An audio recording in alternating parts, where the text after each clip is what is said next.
সপ্তম দফা তথা শেষ দফার ভোটের প্রচারে এক হাই ভোল্টেজ মঙ্গলবারের সাক্ষী হতে চলেছে কলকাতা।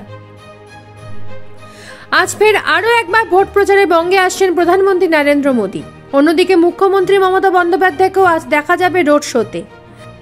উত্তর কলকাতার শ্যামবাজার থেকে আজ রোড শোতে বেরোবেন প্রধানমন্ত্রী।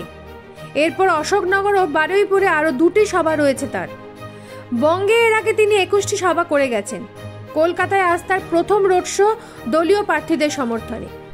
আজ রাতে তিনি রাজভবনে রাত্রিযাপন করবেন তার সূচি অনুযায়ী, এমনটাই জানা যাচ্ছে। অন্যদিকে মমতা বন্দ্যোপাধ্যায়ের রোড শো রয়েছে এন্টালি থেকে পার্ক সার্কাস পর্যন্ত। বিকেল 5টা নাগাদ তিনি এই রোড শো শুরু করবেন বলে জানা গেছে। প্রায় 4 কিলোমিটারেরও বেশি রোড শো করবেন মুখ্যমন্ত্রী। আজ এই দুই হাই ভোল্টেজ রোড শো ঘিরে কলকাতা জুড়ে কড়া নিরাপত্তার ব্যবস্থা নেওয়া হয়েছে প্রশাসনের তরফে। নিজস্ব প্রতিনিধির রিপোর্ট, নিউজ প্রাইম বাংলা।